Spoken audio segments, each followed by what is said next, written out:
All right, welcome back to the arena in the boardroom. Sports minds, people focused, and man, do we have a good one today. The first episode was designed to be informative. This one, however, is my natural habitat because we are going to talk personnel. Now, for those who didn't listen to the introduction, know that I refuse to address talent acquisition as anything other than personnel or human capital unless I absolutely have to. So, moving on, the topic today is false red flags, as because people responsible for hiring human capital, it is very easy to overthink what you see in front of you. Now, we all have been told from a professional perspective what it should look like, right? Well-formatted resume, tons of experience, education, references, and if a candidate does not fit that package, they are unviable and you are going to move on to somebody else who checks a few more boxes. That concept is wrong. It is dead wrong. Now, as we cover more topics, there are going to be things that I call instant qualifiers that all of us have, but those are for simply moving people through the interview process. Those red flags pop up when there's something that rubs us the wrong way during the process that we ignore. Sometimes that's good, but it can also be really bad, or we just cross them off altogether, which again, sometimes very good and sometimes very bad.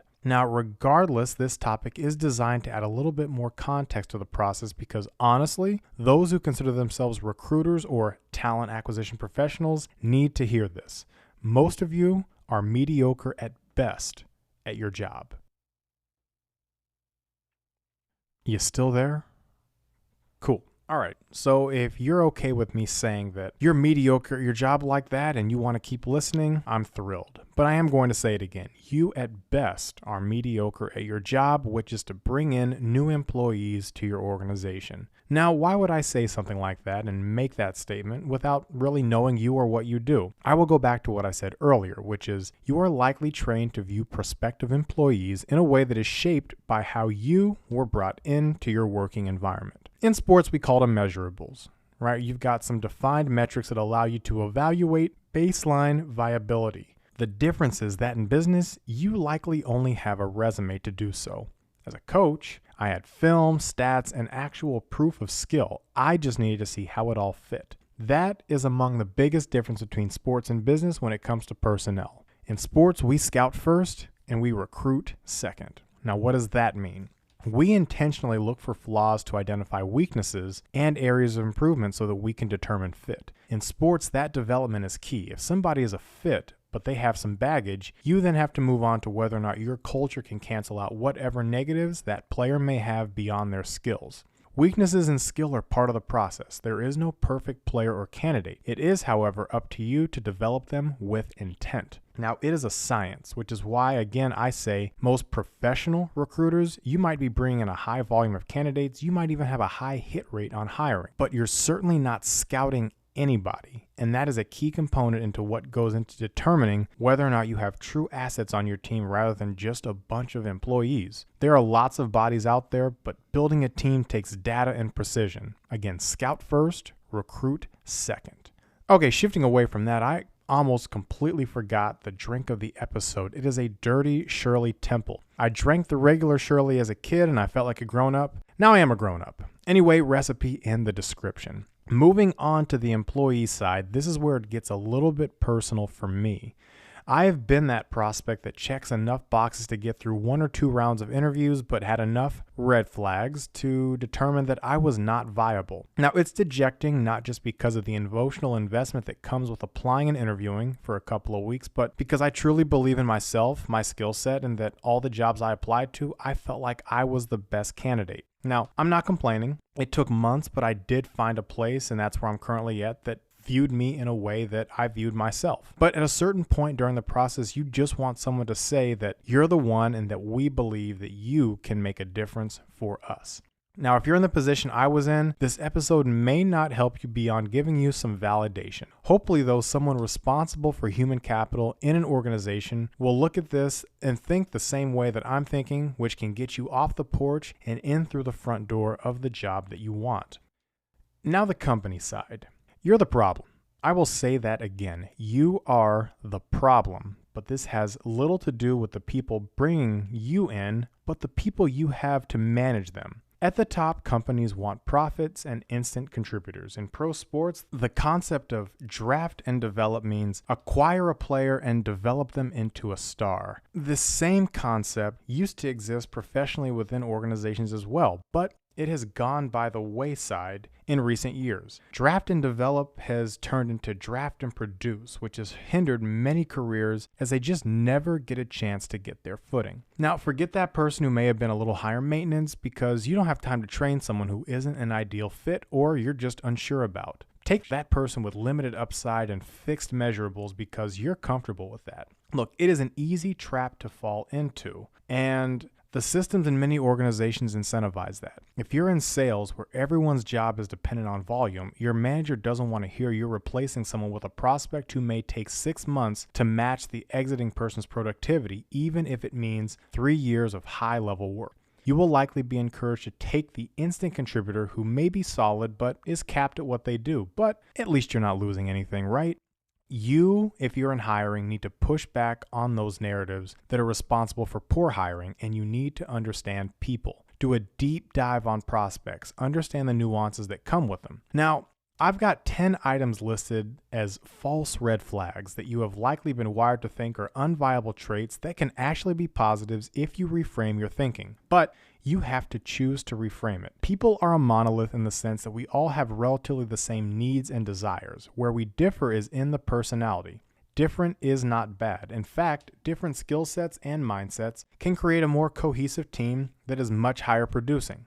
Okay, that's enough. I could spin this into like 20 different topics, but let's get into the action. Also, full disclosure, these 10 false red flags are in no particular order of importance.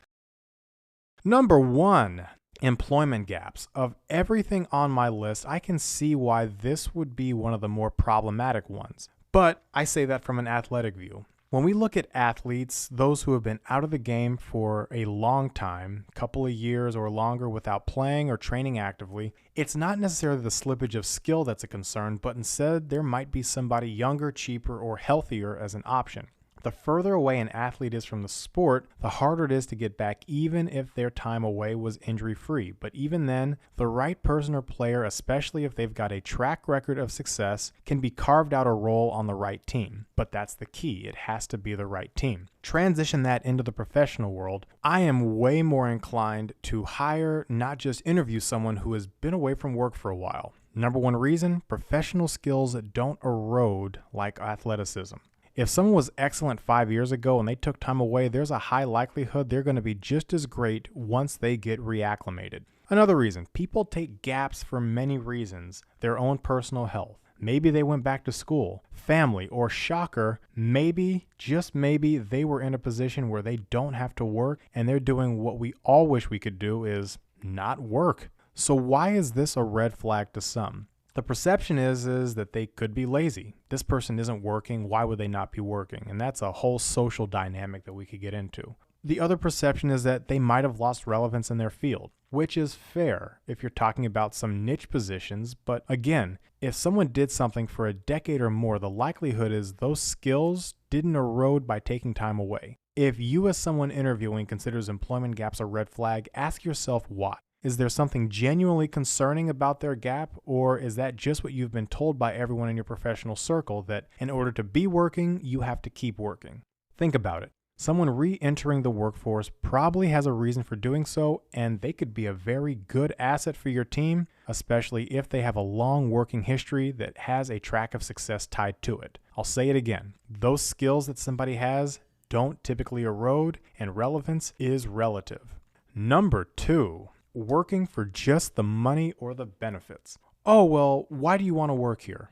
Okay, sometimes the candidate has to think about it, or they have a scripted answer. Oh, I love the values of the company. I believe there's great growth opportunities. Yeah, okay, let's be honest here. You're applying for a job because you have bills and you need that check. None of us work for free, and very few of us are willing to work for free. So why is that a problematic answer? I'm sure you're thinking to yourself, well, I want my employees, I want them engaged, and I want them bought into the concept of team, and I don't want them to just work for the money. I want there to be more meaning than that. And yeah, okay.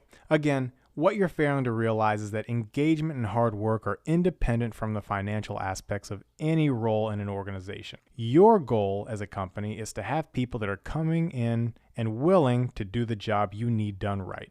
Well, if someone's primary motivation is money to take care of themselves, that probably means that you are paying well enough that you're going to get a committed employee because they don't want to compromise their lifestyle. Inversely, if they just need to survive, they will probably ensure that it is not compromised. Either way, financially motivated is a bigger positive than it is a negative. We are just trained to think otherwise. Now, this is different than just being focused on the money. That's the other extreme, but money and benefits come with the job. You sell them to people in an interview to get them through the door. Expect people to want to take advantage of them. One place where I worked at offered free membership to our service to all employees, full or part-time. I had a good chunk of summer help because it meant that people could use our space for free and bring their friends as well. Let's not pretend this isn't all one giant transaction. You just got to choose how to leverage it. Alrighty, number 3, being a JAG. What is a JAG? In player evaluation, it stands for just a guy. Simple, nothing special, blah. Right? Not everyone is a superstar. In fact, have you ever managed a team of superstars? It is not fun, and it is not possible for an organization, team, or otherwise really to do. That's a different episode, but there are so many articles to explain why somebody didn't get another interview or a job offer, and it's because they simply weren't memorable. Look, I understand wanting to be wowed during the process, but there's also something to be said for someone who is just about business, they are stable, and they can do a job and do it consistently. In fact, I'd be willing to bet the JAG you passed over would be much more adept as an employee than the person you reached for because they had a few more desirable traits. You want employees that are self-starters and difference makers, leaders, but you also want to attract and keep those people. And to do that, to get a superstar, you need to have role players. And that person who could easily fit into the role you just let out the door simply because they didn't excite you. Don't overthink it. A boring candidate is not a bad one. They talk about this with coaching hires all the time. Is it exciting? Is it sexy? Will it get fans to show up and spend money? Okay, well, at the end of the day, coaches, our job is to promote winning. Everyone wants to make a splash, but at the end of the day, the success you have is dependent on the system and culture you have, and sometimes simple just works, and it can work for a very long time.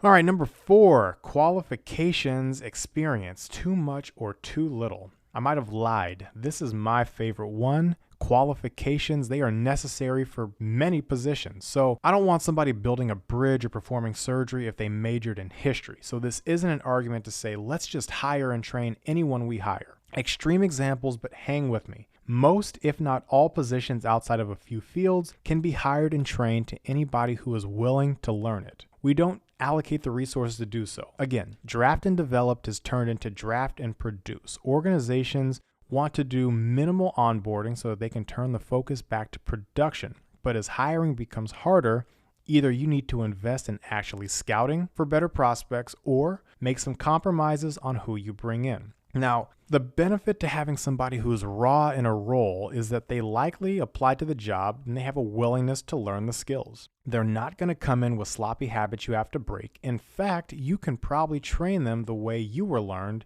and you can teach it the way you want it to be done and remove all the shortcuts. The person, if they get trained in properly, could be a highly productive asset if you take the time to develop them. But you probably won't do that because that's too much work. And why would you if you could just hire somebody else who fits your template and can be a marginal employee for the entire time you have them? What about too many qualifications? Talk about being insecure as an organization. I have had places ask me why I would want to work for them based off of my background, and the conversation ended right there because if you don't think you deserve me, why would I want to be there? Don't overthink it. Seriously, don't. If somebody's talented and can be good for you, keep them around as long as you can, whether it's 3 months or 3 years. A talented employee, player, or whatever is a bonus for however long you have them.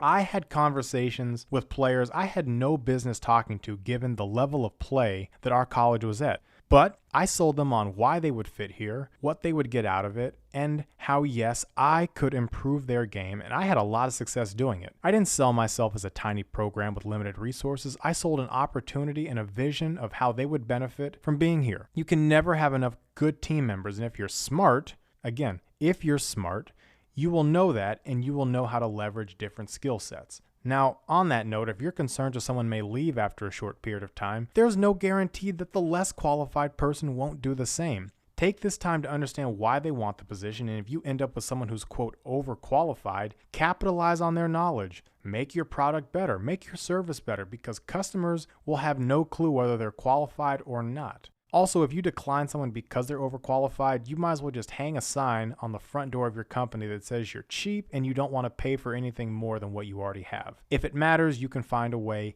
End of discussion. Number 5, not knowing about the company. A question first before we get into this. What are you expecting? Do you expect them to know about what you do and your missions? Because I'm not going to lie, most people are looking for positions and then applying. And then if we're offered an interview, we do a quick scan so we don't look like idiots when we talk to you. But if you really think about it, not knowing about your organization is good because you can control the narrative. You can share the information that makes you look the most attractive, and you can also weed people out in that same breath. I coached at a really tiny college. So when I got applications or email and I set up times to talk, I generically asked what they knew about us. And after an awkward pause, they just said that they didn't know much. I was thrilled because our program sucked before I got there, and I could spin it in a way that highlighted what I was trying to build and not to associate me with all that foolishness. I didn't care that they didn't dive into the ins and outs of the school. These kids just wanted a chance to play ball. That employee just wants to work, so that's what the Q&A in the interview was for anyway. You can ask all those questions during the interview to get that information. You can also give them homework if you really want to dive deeper into the evaluation process. My point here again is, what are you hoping that they know about you? If it's just to see if they cared enough to look at your mission statement, it's a really stupid bar if you're evaluating skills both tangible and intangible, and you probably just cost yourself a great employee for being petty. Stop. Number 6, a bad interview, especially phone or virtual. So if you're a political mind, do you remember why the polling data in the last election cycle was so off? Pollsters' primary method of reaching people is by phone. Find me somebody under the age of 30 who loves talking on the phone. Find me somebody under the age of 30 who actually answers a phone call from a phone number they don't recognize. My wife hates being on the phone. You know how many awkward interviews I had recruiting players? Try talking to a teenager on the phone and you're going to get one-word answers, awkward silence. My God, it was like trying to uproot a tree with a shovel. Actually, not even a shovel, a garden spade. It was awful. All right, and as more and more interviews are virtual, and this is both good and bad because you can do many more of them, you're also sacrificing those elements of a person you can only get from seeing them in person. And if you're relying solely on these methods, that's fine, but try to build in some additional metrics to evaluate your candidates. If the overall interview is not a great one, I would caution you not to throw them out, all right? A bad interview can be bad for many reasons. If you don't think they were a fit or likable or something else critical, by all means move on. But if they're qualified and you feel like they can do the role, but the interview really wasn't that great, assess why that may have been the case and see if you can get another one out of them.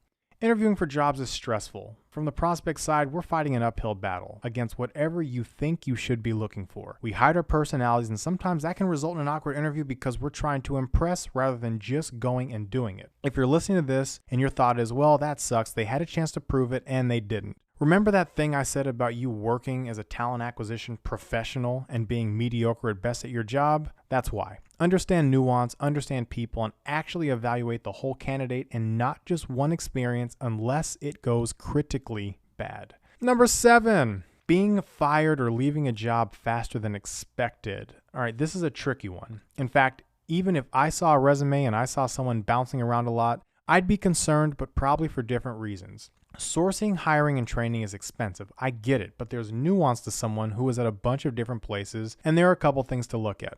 If someone leaves their job quickly, I would want to know why.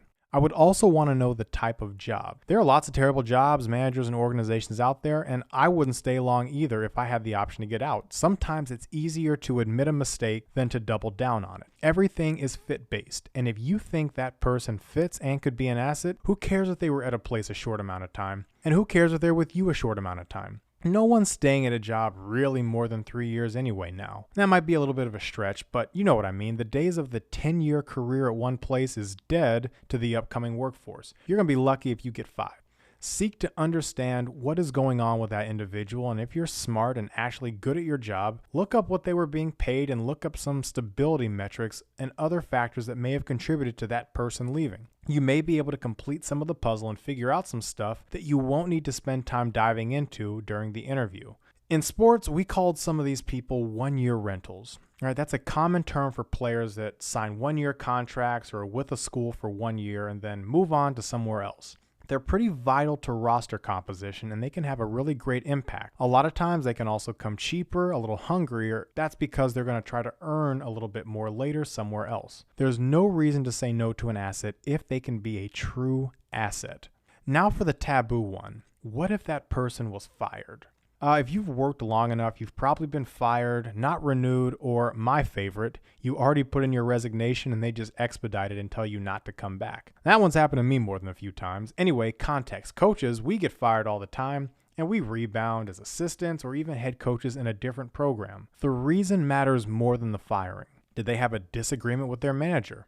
That's reasonable. Were they too expensive and the company didn't want to pay them anymore? That sucks, but also reasonable. Did the organization just decide that they wanted to bring somebody in because they had new management say that I want my guys?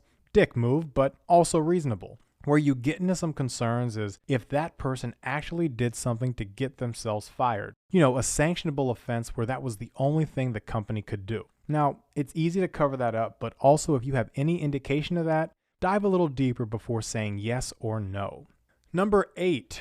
This is kind of a two-parter, but if you've done enough interviews as a hiring manager, recruiter, or whatever you want to call yourself, there's a good chance that you will have answered most of the questions someone would have about their role during the part where you're talking. So if you get to the end and the candidate has no questions, probably consider it a job well done from your perspective. Oh, and remember that part about candidates and awkward interviews? In the moment, all we care about is answering your questions to the best of our abilities, and our brains are churning through so much information that questions might not be there at the moment. We're more overanalyzing our answers to your question, wondering if at the 20-minute mark we said something that might have cost us a second interview or the job as a whole. So do this. If there are no questions, offer your email and the chance to ask you questions if they have them. Number 9, counter questions or being interviewed in return. This is part 2. Right? A candidate asking a ton of counter questions or essentially interviewing the interviewer. A lot of people say they like that, but I've seen the body language because I've done this. And some of you hate when a candidate has the nerve to ask you hard questions because it makes you feel uncomfortable. Boo freaking who. All right? It's almost like we care about the environment we are walking into and don't want to start looking for a job again after 6 months because we screwed up by choosing the one you offered us. If you get offended by a candidate that took the time to ask you targeted questions about you, the role, or the company, not only should you be removed from your role, but I would also highly consider removing you from the company because that screams insecurity and there is no need for it. Now, in saying that, there's a difference between good questions and snarky ones. Is a candidate being snarky with their questioning? That's a bit of a problem, but for the most part, all a candidate wants is the right information to make an informed decision. People work because they need to, and especially now, we want to be happy in our roles, or at the minimum, content. Asking questions is part of that context, and if you're upset that a candidate doesn't ask questions, but then get upset because they ask hard questions, get the heck out of any role that requires human interaction, especially interviewing. Alrighty, last one, unfamiliarity. And I say this because it's based a little bit in culture, right? As people, we love to stick with what's comfortable to them, and unfamiliar is one of those things that just creates friction points. This is not about race, discrimination, or otherwise. It is just a simple lack of understanding about something different. And that's just choosing not to really understand it, and it gets dismissed. In practice, it's horrible. Is it common? Unfortunately so. Now, and this is not race or discrimination based, this is a general application. And the personal aspect of this is it is very much applicable to me. I'm an athletic mind. Remember the slogan of this platform, sports minds, people focused? I can't escape my sports background, and a lot of times I speak in sports talk. I speak in metaphors. I can relate everything I do to something that I've encountered or seen as a coach, player, or fan, but that doesn't resonate with people, even those who understand sports. In a business context, I'm an anomaly because I am different in my approach, and it's uncomfortable because you feel like you're taking a chance because I am not familiar. But if you take the time to bridge what I'm saying and how it translates, especially as it relates to human capital, leadership, team building, you would see what I'm saying may be different in verbiage, but the same in overall concept. Think about that. All right, I may need to get out of here, but as we drift more into what I'm going to be studying and what I believe I do best, I will be much more targeted with my language and call out specific deficiencies in some of those areas. In this one, talent acquisition professionals took some strays, and I regret nothing for saying it. Now, working in HR and in the past work in other capacities, even in sports, these concepts that I preach, they are not foolproof. People in athletics, they screw up scouting, recruiting, and hiring all the time, but the reasons are the same. It's a lack of nuance, a lack of accountability, and a lack of desire to look at anything beyond face value. All right, now I'm out of here. Drink recipe is in the description. If you have questions, comments, or anything you want to chime in, follow us on LinkedIn, as that is the primary vessel where we are posting this bad boy.